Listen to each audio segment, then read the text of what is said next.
Hello and welcome to the Kindness Matters podcast. I am your host, Mike Rathbun. I'm trying out new ways to say that. Um, Today I have somebody who is just completely her spirit, her energy is joyful and giving, and I am so excited to have her. My guest today is Carol C.C. Miller, your dedicated positive life strategist. I knew I was going to fuck that. Woo! My guest today is Carol C.C. Miller, your dedicated positive life strategist, peace activator, and hug expert. Welcome to the show, Carol.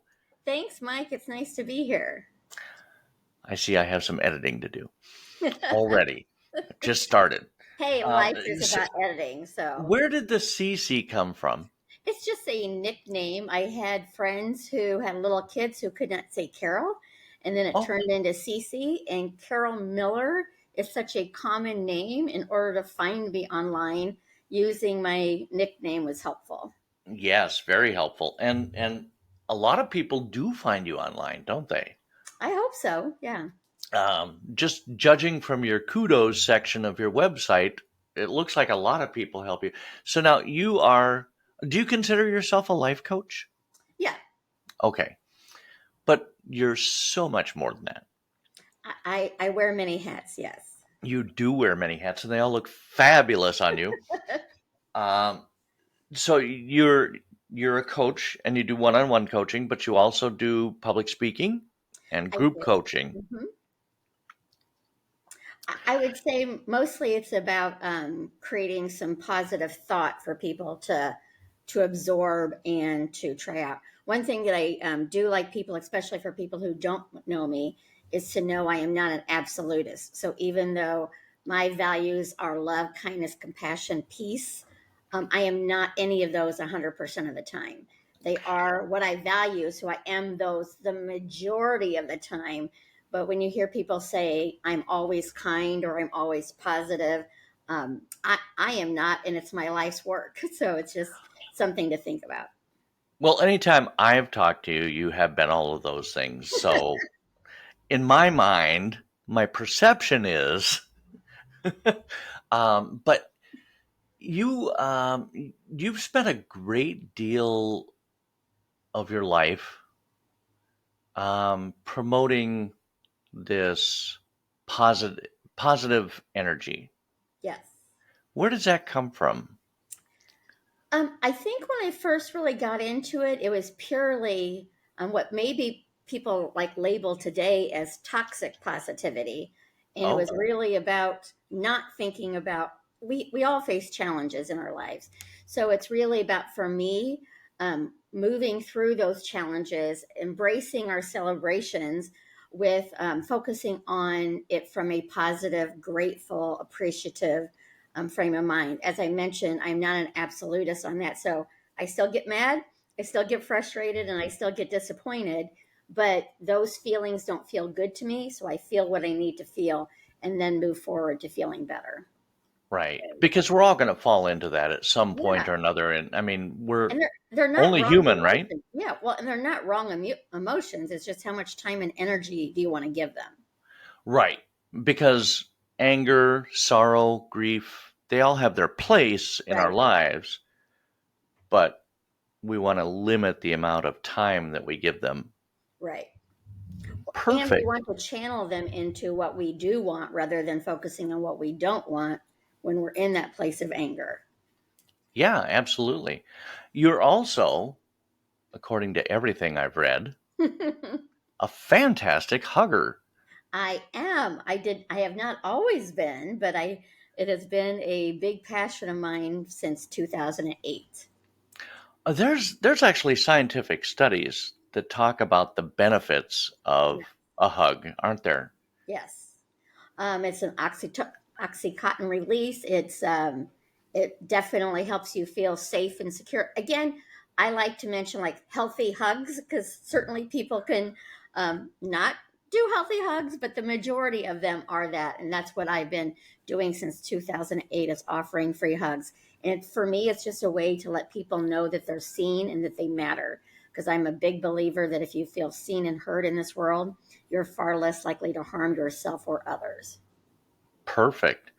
Yeah, I mean, and I've already covered this topic, but I'm really and I don't live in city that has like a downtown area. Hmm. I mean, it's a highway that goes through. So to to do what you do, I would have to go to a whole other city, and stand out there with a hug sign, because that's an important part of it, right? The sign. Yeah. Yeah, but Yeah, you know what? I mean, the people that I've had join me from all over the world, I hug in a very populated place, but not everybody does. Sometimes people get 3 hugs or 5 hugs. I mean, it's yeah. just wherever it is right for you to be. Certainly, the more people that are there, the more opportunity you're going to have to hug. But even my populated area, there are days. This was pre-COVID, even, but certainly post-COVID, where I wouldn't get as many hugs, but it tended to be one of those hugs was the absolute reason I knew I needed to be there, from whatever that person said or just the joy that you could see. I've experienced grief with people, and I've experienced celebrations with people through the hugs. Because it's completely voluntary, the Yes, hugging, right? You yes. know, I'm here. I will hug you if you want a hug. And I've always told any of my huggers who join me that yes, you have a free hug sign, and yes, you're there to offer hugs. But if there's any time you do not feel comfortable, you do not have to give a hug. So it's offering on both ends. I have Okay. never not, I've one time not accepted a hug, but that is out of the thousands and thousands of hugs that I've given. Right, right. And that says a lot. Now, did COVID kind of put a damper on the hug It well, business? yes. Well, we stopped doing it Yeah. for 18 months and have not, like I was doing it twice a month prior, and now we've just done it infrequently since then. And it appears to be that people aren't quite as open to hugging as they had been, but there's a lot of reasons that that could be too. But I'm Oh, sure. sure that COVID is a big player of that. I see. So talk to me about your coaching. You're all about positivity, right? Yes. Uh, My Go Go ahead. ahead. My coaching basically, and it's really again more about focusing on your thoughts, your words, and your actions.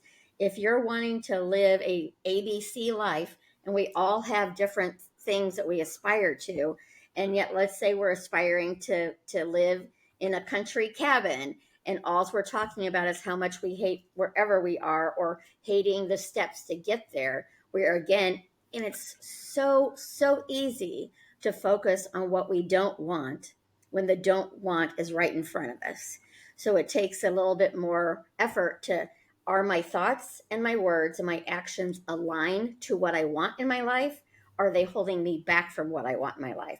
And I know that when you first start, like, I don't know, there's studies that say, that you may have, I probably off on the number, but like 15,000 thoughts a day.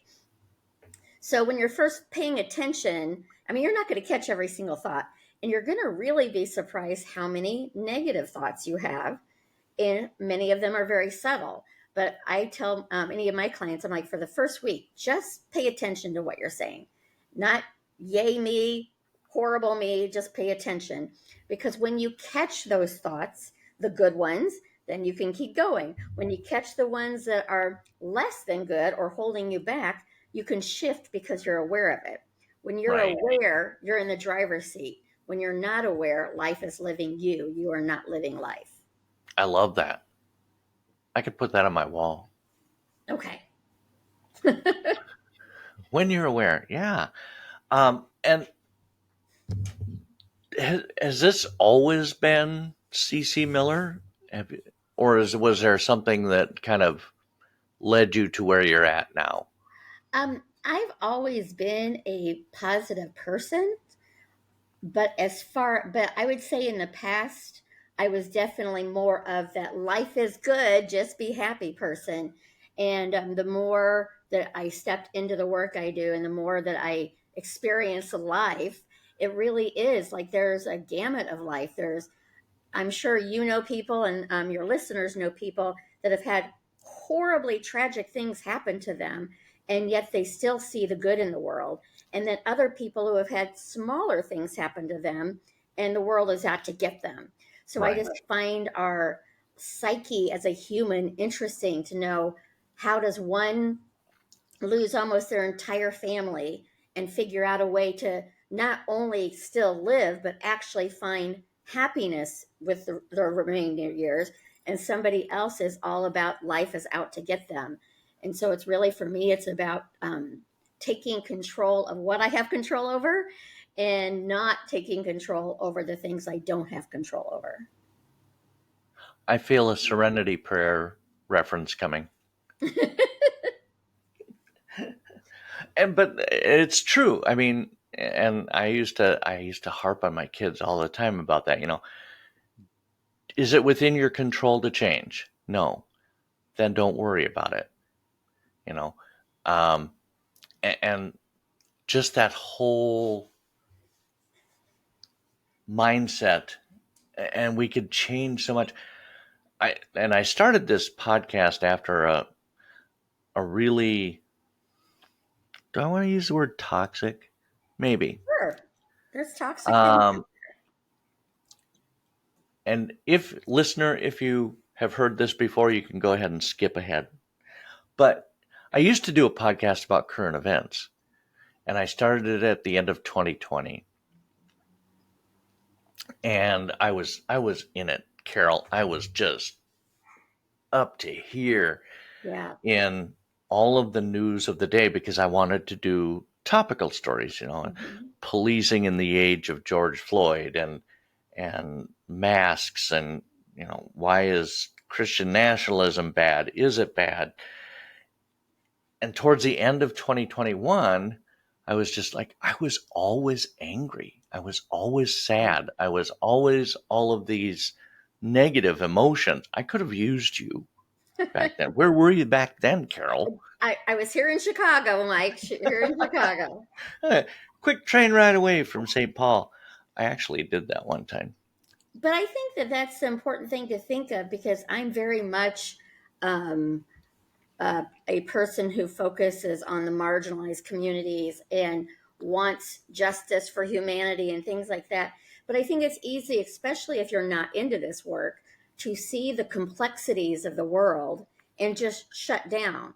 Your job, Mike, your listener's job, isn't to save the world, but it is to do what you can from your space to help. That might be donating money, it might be volunteering someplace, it might be smiling at strangers. There are so many things that we can do that do have an impact on quote unquote world peace without being the ones to actually physically stop violence. I would love to be the one, like, to physically stop any violence that is happening, and that's out of my control. But in my Right. control is to donate to organizations that are doing the boots on the ground kind of thing. It is my control to, in my personal life, to focus on peace. If I want more peace in the world, I need to be peaceful in my world. If I want more kindness in the world, I need to be kinder in my world. If I want more love in the world, guess what? I need to be more loving in my world. So it really is, there are steps that we can do, but so many problems in the world or even in our personal lives can seem so overwhelming, we just shut down and do nothing. So it's not about ignoring the challenges this world faces, but it is about bringing love to them from whatever perspective you can. That's absolutely right. And there's another quote for you: "Be the change." Right? Be the change you want to see in the world. Oftentimes, many times, when I post on social media, that's almost always one of my hashtags: "Be the change." Mhm. Because if we want to see a kinder world, we have to be kinder, right? Right. And I think there's a lot of people who see kindness as being a doormat as well. So you can be kind and still have boundaries. Matter of fact, it's important to have boundaries for yourself. For me, the unkindness comes in. If somebody is being unkind to me, I can absolutely have boundaries and absolutely say that's not okay with me. But if I start hurling names back at them to match their energy, then I stepped into unkindness. And again, I'm not an absolutist, so there may be times where protecting your personal space requires you to do something that you normally wouldn't. But it is my question that I ask myself pretty much daily is who do I want to be and how do I want to show up in the world? And I don't want to show up as an angry, sad, disappointed person. I have moments of all of those, but that's not who I want to be. Right, because we are the sum of the decisions that we make, Right. right? Right. I don't think that's the actual quote. There's a quote similar to that, but that's not the actual one. I just kind of pulled it out of my head. We'll go with head. Um, so when you do what you do, and there's a temptation, and I oftentimes think this of myself, and I don't know if it's necessarily a negative thought, but to think, yeah, that's such a Pollyanna thing, you Hmm. know, um, thinking that we can change the world by all of us being a little kinder. Well, Well, go ahead. and I do think it's possible, but I think that we're also feeling like it's an immediate change. And I don't know of very many things that are immediate. It's like building upon it and building upon it. And so the more, and also what you focus on, for me, I see more of. I can walk out of the house today in Chicago in a bad mood, thinking the world's out to get me, and I'm going to hear every car horn honking. I'm going to experience all the anger and frustration because it's there. And if I walk out the door thinking people are kind and happy and helpful, I'm going to see the people who are holding the door open for people and the people who are letting other people merge into traffic. And so it's really, again, I mean, there are horrific things that are happening in people's lives and in the world. I'm not here to negate any of it, but I don't have control over changing that except for emulating and doing my part, whether it's donating, volunteering, voting, any of those things that I can do to bring a little bit more peace in the world. Sure, absolutely. I love that. Yeah, because it's true. Ever since I started this particular podcast, and I've been posting about it on social media and sharing quotes about kindness, I see a lot more in my feed. I see more kindness and less negativity. And I don't know, I did not know that was a thing beforehand, but apparently it is. Well, and it's in the scientific world, it's called your reticular activating system. So Ah, there's so many things that are going on, like even things right now that we can't see because there's so many things just happening that our right. brain can't function at all. So I'm sure that you or your listeners have heard like you buy a car and now all of a sudden you see yellow Subarus everywhere where 2 weeks ago you didn't see any of them. It's because you have now filtered that into your system to like, oh, I'm interested in yellow Subaru. So now all of a sudden you see more of them. So it's really about that focus on who do you want to be? How do you want to show up? And what can you do to make a difference for yourself and others? And really that's kind of the heart of your coaching, right? Yeah. Yeah. Um yeah, it's funny because we see it all around us, and yet for some reason I can see somebody, my old self could see somebody holding the door open for somebody, and I'd be like, well, what a sucker, you're standing out in the cold and holding that door open for somebody and they probably don't even care. But now I see that and I think, God, what a kind thought, what a kind thing to do. Well, And it's be just aware of it. Yeah. reticular activating system. Hmm. I can't believe I said that without messing it up. Just the kind of guy I am. If there's a hard word, I'll mess it up. There's many words that I mess up. So Well, you are just such a powerhouse, Carol. See, I messed up your name. You said Carol. How is that messing up my name? Well, it took me a second. I forgot it. I had to look over here where it says Carol Miller. Oh my goodness. But I love what you do in the world, and I love that you're putting all this out there, and that you're helping people who might otherwise be walking around depressed or frustrated or angry or what have you, and you're bringing teaching them. Is that a correct phrase? Yeah, Teaching them, I think helping so. them. It's encouraging as well. Like for me, it's an invitation. I am not here to tell people they have to be positive, that they have to be kind or anything. I'm inviting them to experience it and see how it feels for them. And I will say, even with my coaching clients, when they start really feeling their feelings instead of ignoring them, it's work. Like when you feel those hard feelings, and it's easier to just shrug it off and pretend you're happy. It takes some work, but on the other side of that is where the true magic lies. Sure, absolutely. Fantastic. Well, I thank you so much for sharing all of this with me, Carol. I really do appreciate it. All of Carol's information, her website especially, will be in the show notes, and also ways to follow her on social media. Um, I consider the time that you spent with me today a gift, Carol, and I appreciate it, and I thank you for that gift. I thank you. It was a lot of fun. Nice to chat with you. And very nice to chat with you as well. Take care and have a great week. You too.